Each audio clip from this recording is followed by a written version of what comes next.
મિત્રો, મધ્ય પૂર્વના મહાયુદ્ધમાં એક એવો આંચકો સામે આવ્યો છે જેણે સુપર પાવર અમેરિકાની આખી આબરૂ આંતરરાષ્ટ્રીય સ્તરે ધૂળમાં મેળવી દીધી છે. અમેરિકાના ઇતિહાસમાં સૌથી શક્તિશાળી ગણાતા રાષ્ટ્રપતિ ડોનાલ્ડ ટ્રમ્પ ચીનની ધરતી પરથી સાવ ખાલી હાથે અને અપમાનિત થઈને પાછા ફર્યા છે.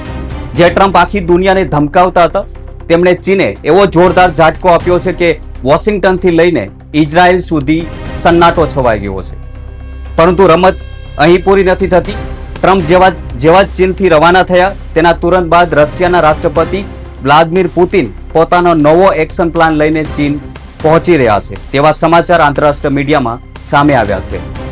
અને રશિયાએ ખુલ્લેઆમ જાહેરાત કરી છે કે તે દરેક સૈન્ય મોરચે ઈરાનની પડખે ઊભું રહેશે. આ બદલાતા સમીકરણો વચ્ચે અમેરિકાની આર્થિક નાકાબંધીના લીરા ઉડી ગયા છે અને 50થી વધુ વિશાળ જહાજો અમેરિકન નૌસેનાની આંખમાં ધૂળ નાખીને નીકળી ગયા છે. આ તરફ ઇઝરાયલ અત્યારે એટલું લાચાર થઈ ગયું છે કે તેણે ડ્રોન હુમલાથી બચવા માટે પોતાના સૈન્ય મથકો પર લોખંડની જાળીઓ લગાવી પડી રહી છે. બીજી તરફ રશિયાએ પશ્ચિમ દેશોનો અહંકાર તોડવા માટે એક સાથે 100થી વધુ અત્યાધુનિક મિસાઇલો દાગીને ધરતી ધ્રુજાવી દીધી છે. આ આખો ખેલ શું છે અને કેવી રીતે ટ્રમ્પ પોતાના ચક્રવ્યૂહમાં ફસાયા છે તે વિશે વિગતવાર અને પુરાવા સાથે વાત કરીશું. નમસ્કાર, હું છું દિનેશ ઝાલા અને વિડીયોમાં આગળ વધતા પહેલા અમારી ચેનલને સબસ્ક્રાઇબ કરી લેજો, સાથે જ બેલ આઇકન પર ઓલ નોટિફિકેશન ઓન જરૂર કરી દેજો જેથી નવા એપિસોડની નોટિફિકેશન તમને મળતી રહે.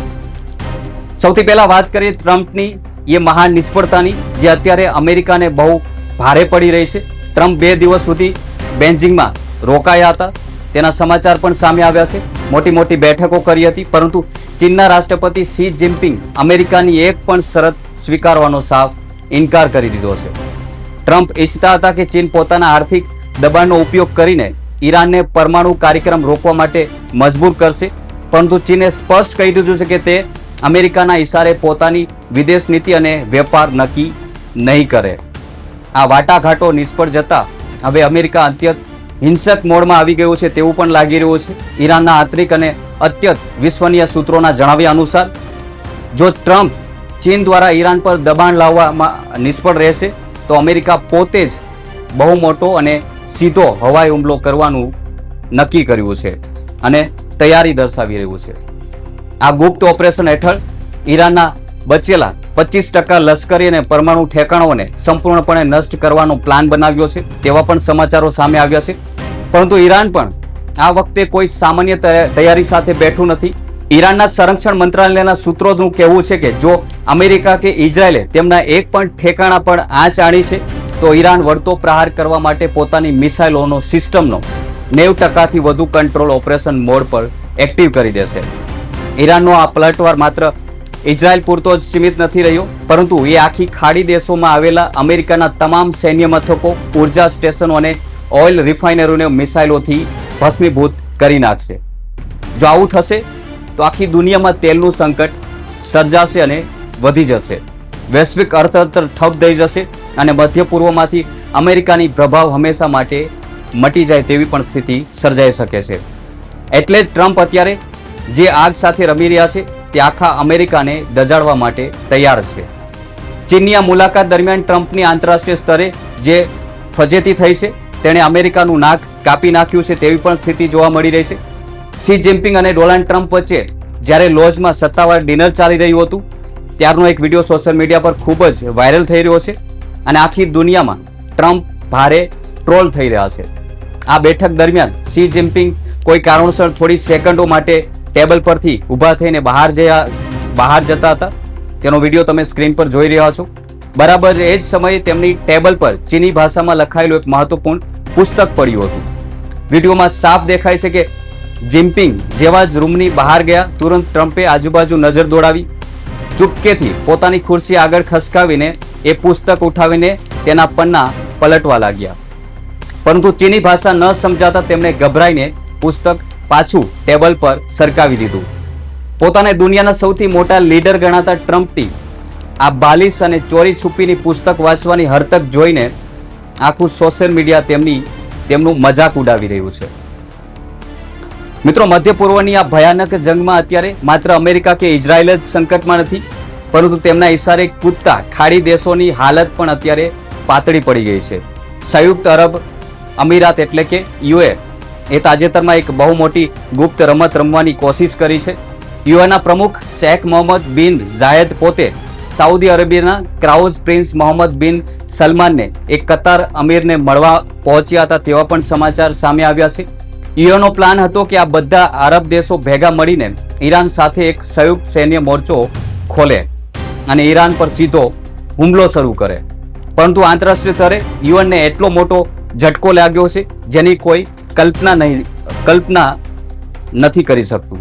સાઉદી અરેબિયા સહિત ખાડીના તમામ દેશોએ ઈરાન સામે લશ્કરી સંઘર્ષમાં ઉતરવાની સાફ ના પાડી દીધી છે. ઈરાને અગાઉ કડક ચેતવણી આપી હતી અને તેનો ડર અત્યારે આ અરબ શાસકોના ચહેરા પર સાફ જોવા મળી રહ્યો છે, જેના કારણે યુએન અત્યારે આખા મધ્ય પૂર્વમાં સાવ એકલું પડી ગયું છે. વાસ્તવમાં અગાઉના હુમલાઓમાં આ દેશોએ અમેરિકાને ગુપ્ત મદદ કરી હતી, જેના કારણે ઈરાને તેમની ભારે ફજેતી કરી હતી. હવે કોઈ પણ અરબ દેશ ઈરાનનો સીધો સામનો કરી પોતાના દેશની અર્થવ્યવસ્થા અને તેલના કુવાઓને જોખમમાં મૂકવા માટે તૈયાર નથી. બીજી તરફ લેબનાનના મોરચે હિઝબુલ્લાહ ઇઝરાયેલી સેના સામે અત્યાર સુધીનો સૌથી ઘાત લગાવીને હુમલો કર્યો છે. દક્ષિણી લેબનાનની સરહદ પર હિઝબુલ્લાહના લડાકુઓએ ઇઝરાયેલના કમાન્ડોઝો અને સૈનિકોને એવા ચક્રવ્યૂહમાં ફસાવ્યા છે ત્યાં ઇઝરાયેલના અસંખ્ય સૈનિકો માર્યા ગયા છે તેવા પણ સમાચારો સામે આવ્યા છે અને ભારે સૈન્ય નુકસાન થયું છે.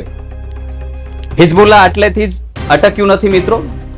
ઇઝરાયેલ દ્વારા વારંવાર કરવામાં આવતા યુદ્ધ વિરામના ઉલ્લંઘન અને દાદાગીરીનો જડબાતોડ જવાબ આપવા માટે હિઝબુલ્લાહે એક સાથે 13થી વધુ મોટા મિલિટરી ઓપરેશનની સત્તાવાર જાહેરાત કરી દીધી છે તેવા પણ સમાચારો સામે આવ્યા છે. આ વૈશ્વિક તણાવની વચ્ચે રશિયાએ યુક્રેન મોરચે અત્યાર સુધીનો સૌથી મોટો અને ભયાનક હવાઈ હુમલો કરી નાખ્યો છે અને દુનિયાને ચોંકાવી દીધી છે. છેલ્લા 4 વર્ષથી ચાલી રહેલા આ યુદ્ધમાં રશિયાએ યુક્રેનની રાજધાની કીવ અને અન્ય 20થી વધુ શહેરો પર એક સાથે 1500થી વધુ આત્મઘાતી ડ્રોન અને 100થી વધુ અત્યાધુનિક મિસાઇલનો વરસાદ કર્યો છે. આ હુમલો એટલો ભયાનક હતો કે આખું કીવ શહેર કાળા ધુમાડાના ગુબારામાં ફેરવાઈ ગયું છે. રશિયાનો મુખ્ય ટાર્ગેટ યુક્રેનની સૌથી મોટી ઓઇલ રિફાઇનરી હતી જે અત્યારે સળગી રહી છે. આ હુમલામાં અસંખ્ય લોકો માર્યા ગયા છે તેવા પણ સમાચારો આંતરરાષ્ટ્રીય મીડિયામાં સામે આવ્યા છે અને અબજો ડોલરની સૈન્ય ઇન્ફ્રાસ્ટ્રક્ચર મિટાવી દેવામાં આવી છે. પુતિને આ હુમલો કરીને પશ્ચિમ દેશોને સ્પષ્ટ સંદેશ આપ્યો છે કે જો તેઓ મધ્ય પૂર્વમાં ઈરાનને ઘેરવાની કોશિશ કરશે તો રશિયા યુરોપના દરવાજા પર આવીને તબાહી મચાવશે. આ તરફ ઈરાને પણ અમેરિકાની દરિયાઈ નાકાબંધી અને હોર્મુઝની તણાવની સ્થિતિથી બચવા માટે નવો આર્થિક રસ્તો પણ શોધી કાઢ્યો છે. ઈરાને હવે પાકિસ્તાન સાથે હાથ મિલાવીને એક નવો જમીન વેપાર માર્ગ સુરક્ષિત કર્યો છે. પાકિસ્તાનના વાણિજ્ય મંત્રાલયે વિશેષ આદેશ જાહેર કરીને ઈરાન માટે પોતાનો મુખ્ય બંદરો અને જમીન રસ્તાઓ ખોલી દીધા છે. હવે ઈરાન કન્સ્ટ્રક્શન રૂટ દ્વારા કરાચી પોર્ટ, કાસિમ પોર્ટ અને ગ્વાદર પોર્ટનો ઉપયોગ કરીને ત્રીજા પક્ષ એટલે કે અન્ય દેશો સુધી પોતાનો માલ સામાન સરળતાથી પહોંચાડી શકે તેવી સ્થિતિમાં છે. તાપ્તાન અને ગદર જેવા સરહદી રસ્તાઓ ખુલવાના કારણે અમેરિકાઓ દરિયાઈ દબદબો હવે ઈરાન પર કોઈ અસર કરી શકશે નહીં તેવી પણ સ્થિતિ જોવા મળી રહી છે. મિત્રો, મધ્ય પૂર્વના ભયાનક યુદ્ધની આંચ હવે ભારત સુધી પણ પહોંચી ગઈ છે. હોર્મુઝની તેલની સપ્લાય લાઇન પ્રભાવિત થવાના કારણે વૈશ્વિક બજારમાં ક્રૂડ ઓઇલના ભાવ આસમાને પહોંચ્યા છે. ભારતના પડોશી દેશોમાં ઈંધણના ભાવ 10%થી વધુનો તોતિંગ વધારો ઝીકાયો છે, જેની સીધી અસર ભારતીય બજાર પર જોવા મળી રહી છે. ભારતમાં પેટ્રોલ અને ડીઝલના ભાવમાં અચાનક 3 રૂપિયાનો વધારો ઝીકાયો છે અને સીએનજીના ભાવમાં પણ તોતિંગ વધારો થયો છે. સવારમાં જ જનતાને મોટો આર્થિક ઝટકો લાગ્યો છે. આ યુદ્ધ ભલે હજારો કિલોમીટર સુધી દૂર લડાતું હોય, પરંતુ તેની સીધી અસર ભારતના સામાન્ય નાગરિકના ખિસ્સામાં પડી રહી છે. આ સમગ્ર ઘટનાને લઈને તમારું શું કહેવું છે? કમેન્ટ બોક્સમાં તમારી રાય જરૂર જણાવજો અને આવી વધુ રસપ્રદ ન્યૂઝ સ્ટોરીઝ અને ન્યૂઝ અહેવાલ અને આંતરરાષ્ટ્રીય જીઓપોલિટિકલ્સના સાચા અને સચોટ સમાચાર જોવા માટે અમારી ચેનલને સબસ્ક્રાઇબ કરવાનું ભૂલશો નહીં. જય હિન્દ.